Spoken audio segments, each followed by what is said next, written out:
करीब visa requirements के ऊपर क्या संदेश दिया है, ब्रिटेन के F-35 फाइटर जेट्स की पार्किंग फीस क्यों कैलकुलेट की जा रही है, ऑपरेशन सिंदूर के समय जब इंडियन नेवी का नेवल स्ट्राइक ग्रुप पाकिस्तान के पास पहुंच गया था और पाकिस्तान के टारगेट्स को लॉक कर दिया था। वीडियो को एंड तक देखिएगा। सबसे पहले बात करते हैं यूनाइटेड किंगडम यानी कि ब्रिटेन के F-35 स्टेल्थ फाइटर जेट के बारे में। अब क्योंकि इस ब्रिटिश F-35 को भारत में 13 दिन का समय हो गया है और अभी तक ब्रिटिश नेवी ने भारत को इस F-35 को हाथ तक लगाने नहीं दिया है, इसलिए अब भारत ने फैसला किया है कि ब्रिटिश नेवी का ये F-35 क्योंकि तिरुवनंतपुरम एयरपोर्ट का एक बहुत ही बड़ा सेक्शन कवर करके बैठा है, इसलिए अब हम ब्रिटिश नेवी को इसकी पार्किंग फीस भी चार्ज करेंगे।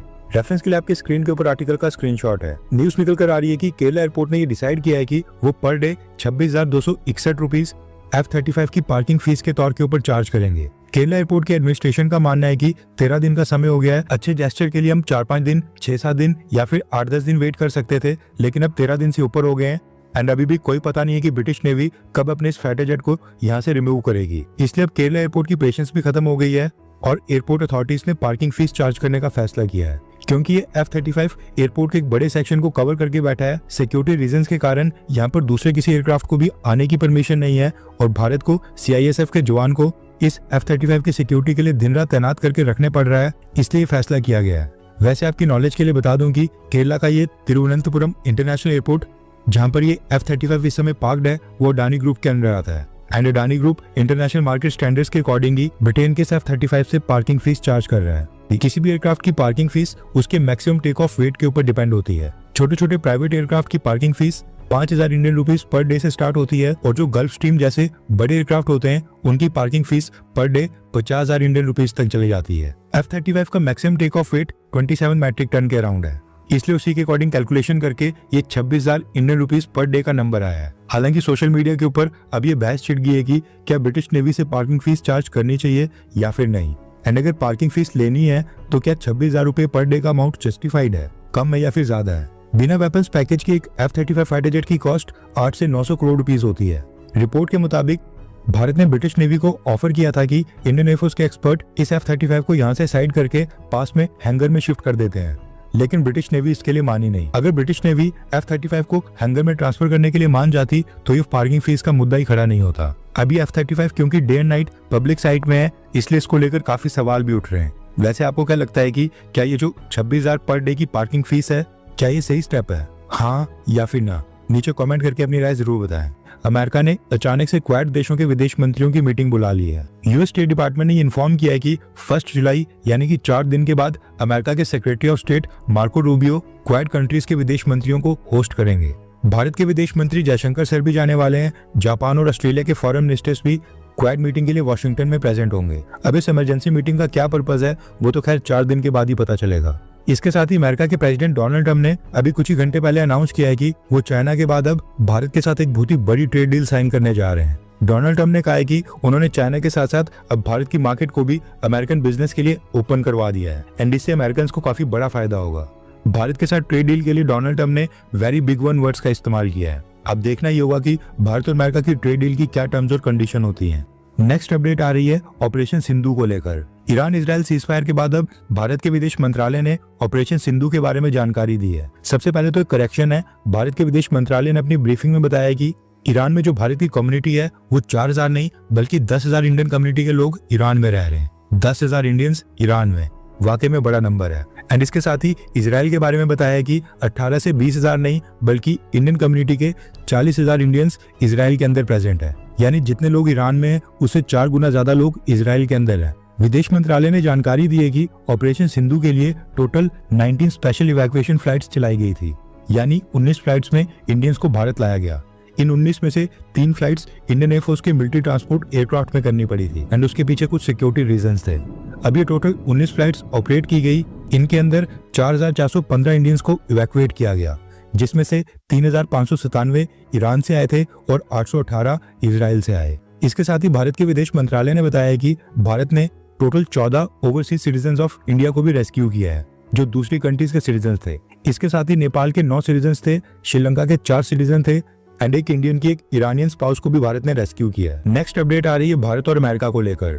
2 दिन पहले मैंने आपको बताया था कि अमेरिका ने भारत के वीजा एप्लीकेंट्स को बोला है कि वो पिछले 5 साल के अपने सभी सोशल मीडिया अकाउंट्स की जानकारी अपनी वीजा एप्लीकेशन के अंदर शेयर करें।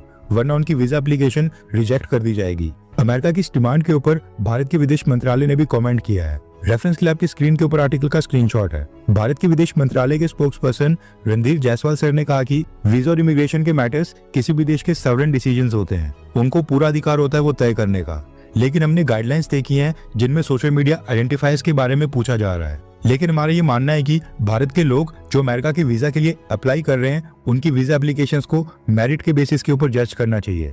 यानी जिस भी इंडियन के अंदर काबिलियत है, योग्यता है, उन्हें फेयर और अनबायस्ड तरीके से इवैल्यूएट किया जाना चाहिए। भारत ने कहा है कि हम मोबिलिटी और कॉन्सुलर इश्यूज के ऊपर अमेरिका के साथ लगातार एंगेज कर रहे हैं ताकि इंडियन नेशनल्स के हितों का ध्यान रखा जाए। नेक्स्ट अपडेट आ रही है पाकिस्तान के 5th जनरेशन के स्टेल्थ फाइटर जेट को लेकर। पिछले काफी समय से पाकिस्तान ये प्रोपेगेंडा फैला रहा था कि अगस्त महीने के बाद पाकिस्तान को चाइना से J-35 स्टेल्थ फाइटर जेट की डिलीवरी स्टार्ट हो जानी है। एंड इसकी अनाउंसमेंट खुद ही पाकिस्तान एयरफोर्स चीफ ने की थी और कहा था कि पाकिस्तान एयरफोर्स को जल्दी चाइना से स्टेल्थ फाइटर जेट्स मिलने भी स्टार्ट होने वाले हैं। इसके साथ ही पाकिस्तान ने खुद ये न्यूज फैलाई थी कि पाकिस्तान एयरफोर्स के पायलट ने चाइना जाकर J-35 stealth fighter jet operate करने और फ्लाई करने की ट्रेनिंग भी स्टार्ट कर दी है। मगर अब ये सारी चीजें फेक न्यूज निकल कर आ रही हैं और पाकिस्तान के डिफेंस मिनिस्टर ख्वाजा आसिफ ने खुद इस चीज का खंडन करते हुए कहा कि पाकिस्तान को F-35 की डिलीवरी स्टार्ट होने वाली है, ये सिर्फ मीडिया के अंदर चल रहा है। ये चाइना की मिलिट्री सेल्स के लिए अच्छा है, लेकिन पाकिस्तान को चाइना से कोई भी J-35 नहीं मिलने वाले हैं। यानी पाकिस्तान अभी 1-2 साल तक चाइना से स्टेल्थ फाइटर जेट्स परचेज नहीं करेगा। अब ये फैसला पाकिस्तान ने अमेरिका और डोनाल्ड ट्रंप एडमिनिस्ट्रेशन के प्रेशर में आकर किया है या फिर पाकिस्तान के पास लिटरली चाइना से J-35 परचेज करने के लिए पैसे नहीं है, ये तो खैर पता नहीं। लेकिन 5th जनरेशन का stealth fighter jet Pakistan air force में इतनी जल्दी नहीं आएगा और भारत के पास अभी 3-4 साल का टाइम है। नेक्स्ट अपडेट आ रही है जयपुर से। इतना कुछ होने के बावजूद देश में गद्दारों की कमी बिल्कुल नहीं हो रही है। दरअसल लेटेस्ट मामला राजस्थान के जयपुर से सामने आया है। देश की राजधानी दिल्ली में जो नेवल हेडक्वार्टर्स हैं, वहां पर विशाल यादव नाम का ये व्यक्ति अपर डिवीजन क्लर्क की पोस्ट के ऊपर काम करता था और काफी इंपॉर्टेंट जानकारी इसके अराउंड होती थी। अभी जो पहलगाम हमले के बाद रिसेंटली पाकिस्तान के साथ ऑपरेशन सिंदूर और बाकी डेवलपमेंट्स हुई थी, उस दौरान इस विशाल यादव नाम के अपर डिवीजन क्लर्क ने इंडियन नेवी हेडक्वार्टर से कुछ क्लासिफाइड डेटा और इन्फॉर्मेशन चोरी करके पाकिस्तान हैंडलर को फॉरवर्ड कर दी है और इस इन्फॉर्मेशन के लिए इसको 50,000 रुपए पे किए गए थे। नेवल हेडक्वार्टर्स के अंदर डायरेक्टरेट ऑफ डॉकयार्ड डिपार्टमेंट होता है, उसमें ये पोस्टेड था। विशाल यादव नाम का ये व्यक्ति हरियाणा के रेवाड़ी से है, लेकिन इसकी तलाश जारी थी और इसको राजस्थान के जयपुर से पकड़ा गया है। अब 1 बाय 1 करके पुलिस, NIA, मिलिट्री इंटेलिजेंस सब इसको इंटेरोगेट करके पता लगाने की कोशिश कर रहे हैं कि इसने कौन कौन सी क्लासिफाइड जानकारी पाकिस्तान को फॉरवर्ड की थी। हैरानी वाली बात तो ये है कि ऑपरेशन सिंदूर के समय भारत इंडियन नेवी को ट्रम्प कार्ड की तरह इस्तेमाल कर रहा था, जो कि गेम चेंजर साबित हुआ और पाकिस्तान के ऊपर प्रेशर बना। उस समय हमने इंडियन नेवी के नेवल स्ट्राइक ग्रुप को भी अरेबियन सी में डिप्लॉय कर दिया था और ये विशाल यादव इंडियन नेवी की जानकारी पाकिस्तान को फॉरवर्ड कर रहा था। अब इस गद्दार को क्या सजा मिलनी चाहिए, आप नीचे कमेंट करके बताएं। नेक्स्ट अपडेट आ रही है बांग्लादेश से। दरअसल बांग्लादेश में प्रोफेसर मोहम्मद यूनुस की गवर्नमेंट ने अब एक नया प्रपोजल लाया है, जिसके मुताबिक बांग्लादेश में कोई भी एक व्यक्ति 2 बार से ज्यादा प्राइम मिनिस्टर नहीं बन सकता है, मैक्सिमम 2 टर्म्स ले सकता है। बांग्लादेश में सरकार का कार्यकाल 5 साल का होता है, यानी 10 साल से ज्यादा कोई भी व्यक्ति वहां पर प्रधानमंत्री नहीं बन सकेगा। प्रोफेसर मोहम्मद यूनुस ये जो रूल ला रहे हैं ये अमेरिका में भी है।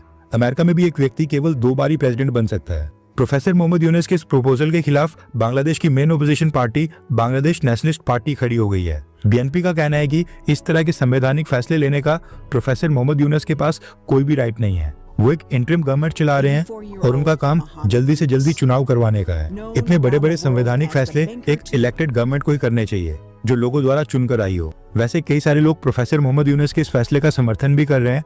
आपको क्या लगता है कि क्या ये 10 साल प्राइम मिनिस्टर रहने वाला रूल, क्या ये सही रूल है? क्या ये भारत में इम्प्लीमेंट होना चाहिए? हाँ या फिर ना, नीचे कमेंट करके अपनी राय बताएं। नेक्स्ट अपडेट आ रही है यूक्रेन से। सबसे पहले आप ये वीडियो देखिए। पाकिस्तान के साथ रिसेंट कॉन्फ्लिक्ट में भारत के S-400 मिसाइल डिफेंस सिस्टम्स ने रिमार्केबल काम किया था, लेकिन यूक्रेन के ऊपर विश्वास करें तो यूक्रेन वॉर में S-400 मिसाइल डिफेंस सिस्टम्स लगातार फेल हो रहे हैं, खासकर लो फ्लाइंग कामिकाजे सुसाइड ड्रोन्स के खिलाफ। ये वीडियो यूक्रेन ने रिलीज की है और उन्होंने सबूत के तौर के ऊपर वीडियो फुटेज के साथ ये बताया है कि उन्होंने S-400 सिस्टम के 4 रडार्स और एक S-400 लॉन्चर को ही न्यूट्रलाइज करके नष्ट कर दिया है, जिसके बाद अब रशिया बैकफुट पर आ गया है। हर 24 घंटे के अंदर जियोपॉलिटिक्स में बड़े फेरबदलाव और उलटफेर हो रहे हैं और भारत के लिए नए चैलेंजेस आ रहे हैं। कोई देश अपने फैसले से पलट रहा है तो कोई देश ब्लैकमेलिंग के ऊपर उतर आया है। सभी देश एक दूसरे को नीचे लगाने की कोशिश कर रहे हैं। इन सब के बीच हमारा भारत किसी भी देश से पीछे न रह जाए, इसके लिए मोदी सरकार लगातार कोशिशें कर रही है। एंड भारत की foreign policy, defence news, economy और ग्लोबल अफेयर्स का सही एनालिसिस